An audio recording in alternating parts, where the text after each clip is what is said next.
పవన్ కళ్యాణ్ పెద్ద మోసగాడు. పవన్ కళ్యాణ్ నోటి నుంచి నిజాలు రావు. ఇవి మేం చేస్తున్న ఆరోపణలు కావు. పవన్ కళ్యాణ్ కు సన్నిహితుడిగా మెలిగి పవన్ మోసానికి బలైన పోతిన మహేష్ మాట్లాడిన మాటలు. చంద్రబాబు చెప్పినట్లే నడుచుకునే పవన్ కళ్యాణ్ చివరికి తనను నమ్ముకున్న వాళ్లను నట్టేట ముంచడానికి కూడా వెనకాడని పోతిన మాటల్లోనే తెలిసిపోయింది. పవన్ కళ్యాణ్ గారి ఎజెండా చంద్రబాబు గారిని ముఖ్యమంత్రి చేయడమేనా? దీనికి ఆయన ముఖ్యంగా కాపు యువతకి ఆయన సమాధానం చెప్పాలి.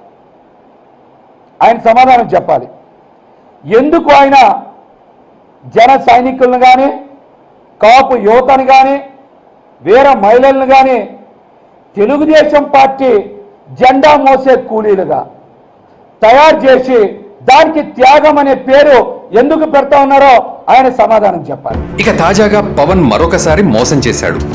ఈసారి ప్రజలను తాను నమ్మిన వారినే కాకుండా ఎలక్షన్ కమిషన్కే టోపీ పెట్టాడు.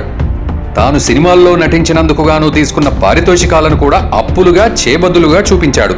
హారిక అండ్ హాసిని క్రియేషన్స్ నుంచి 6,35,00,000 అప్పు తీసుకున్నట్లు ఎన్నికల అఫిడవిట్లో పేర్కొన్నాడు. కానీ పవన్ త్రివిక్రమ్ సినిమాను ప్రొడ్యూస్ చేసిన బ్యానరే హారిక హాసిని.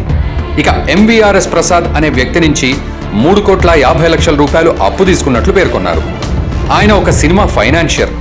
మైత్రి మూవీ మేకర్స్ నుంచి 3 కోట్లు, అదే సంస్థకు చెందిన ఎర్నేని నవీన్ నుంచి 5,50,00,000 అప్పుగా తీసుకున్నారు. డివివి ఎంటర్టైన్మెంట్స్ నుంచి 10 లక్షలు పర్సనల్ లోన్ తీసుకున్నట్లు చూపించారు. వాస్తవానికి పవన్ కళ్యాణ్ నిర్మాతలు, ప్రొడక్షన్ ఆఫీసుల నుంచి పారితోషికంగా లేదా అడ్వాన్సుగా ఈ మొత్తం తీసుకున్నాడు. కానీ GST, service tax, professional tax, ఇతర ట్యాక్సులు కట్టాల్సి వస్తుందనే అన్నింటినీ అప్పులాగా ఎన్నికల అఫిడవిట్లో చూపించినట్లు ప్రజలు చర్చించుకుంటున్నారు. దేశాన్ని అభివృద్ధి చేయాలి, రాష్ట్రంలో యువతకు ఉపాధి కల్పించాలి అని పదే పదే మాట్లాడే పవన్ కళ్యాణ్ మాత్రం ఇలా ప్రభుత్వానికి చెందాల్సిన పన్నులు ఎగ్గొట్టడానికి బడా స్కెచ్ గీశాడని అనుకుంటున్నారు. మొత్తానికి పవన్ కళ్యాణ్ చేసిన తాజా మోసం గురించి ప్రజల్లో విపరీతంగా చర్చ జరుగుతోంది.